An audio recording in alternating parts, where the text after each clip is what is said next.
ഈശോ മിശിഹായ്ക്ക് സ്തുതിയായിരിക്കട്ടെ. പ്രിയപ്പെട്ടവരെ, ഈ ഡിസംബർ മാസം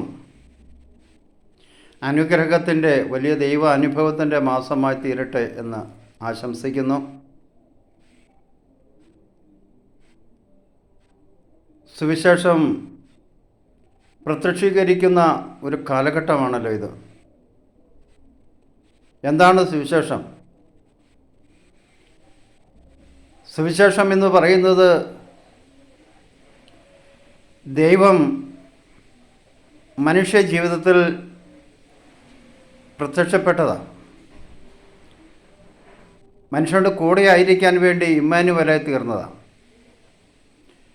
അതെപ്പോഴാണ് ദൈവം മനുഷ്യ ജീവിതത്തിൽ ഇമ്മാനുവേലായി തീരുന്നത്? ആര് രക്ഷകനെ തേടുന്നുവോ, ആരാണ് ദൈവത്തെ തേടുന്നുവോ അവർക്കൊക്കെ അനുഭവഭേദ്യമാകുന്ന അവസ്ഥയാണ് സുവിശേഷം. അതുകൊണ്ട് എന്താണ് നേട്ടം? മനുഷ്യനെ മനുഷ്യനാക്കി മാറ്റുവാൻ കഴിയുന്ന ദൈവിക ഇടപെടൽ ദൈവത്തെ തേടുന്നവർക്കുണ്ടാകുകയാണ്. ദൈവത്തെ തേടാത്തവർക്ക് ഒരിക്കലും ദൈവ സ്വഭാവത്തിലേക്ക് കടന്നു വരാൻ പറ്റുകയില്ല. പ്രിയപ്പെട്ടവരെ, യേശുക്രിസ്തു അതിനായിട്ട് നമ്മെ ഓരോരുത്തരെയും ക്ഷണിക്കുകയാണ്. യേശുക്രിസ്തുവിനെ ഹൃദയപൂർവ്വം സ്വീകരിക്കുന്നവർക്ക് അവൻ്റെ ജീവിതത്തിലെ ഒരു കാര്യത്തിനല്ല, എല്ലാ കാര്യങ്ങളിലും ദൈവിക സംരക്ഷണം, പാപമൊഴികെ സകല കാര്യങ്ങളും ദൈവ അനുഗ്രഹം കടന്നു വരികയാണ്. നമുക്ക് പ്രാർത്ഥിക്കാം. പിതാവും പുത്രനും പരിശുദ്ധാത്മാവുമായ പരിശുദ്ധ ത്രിത്വക ദൈവമേ,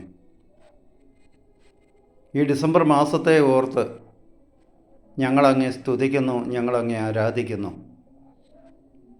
ദൈവമേ, അങ്ങ് മനുഷ്യനെ എത്രമാത്രം സ്നേഹിച്ചു എന്ന് ചിന്തിക്കുകയും ധ്യാനിക്കുകയും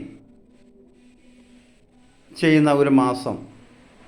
കാരണം ദൈവമായിരുന്ന അങ്ങ് മനുഷ്യരാശിയോട് കൂടെ വസിക്കുവാൻ വേണ്ടി സ്വർഗം വിട്ട് ഇറങ്ങി വന്ന് മനുഷ്യൻ്റെ ജീവിതത്തിൽ സമാധാനം നൽകുന്ന മാസം. അതുകൊണ്ടാണല്ലോ അങ്ങേ തേടി വന്ന ആട്ടിൻകൂട്ടത്തോട് സ്വർഗീയ ദൂതഗണം പറഞ്ഞത്, ഭയപ്പെടേണ്ട, ഇതാ സകല ജനത്തിനും വേണ്ടിയുള്ള വലിയ സന്തോഷത്തിൻ്റെ സദ്വാർത്ത ഞങ്ങൾ നിങ്ങളെ അറിയിക്കുന്നു.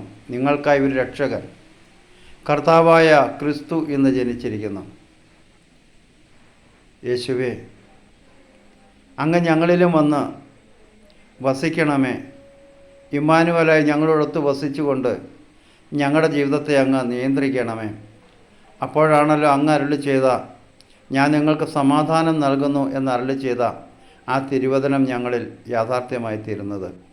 യേശുവേ നന്ദി, യേശുവേ സ്തോത്രം, യേശുവേ ആരാധന ആരാധന ആരാധന.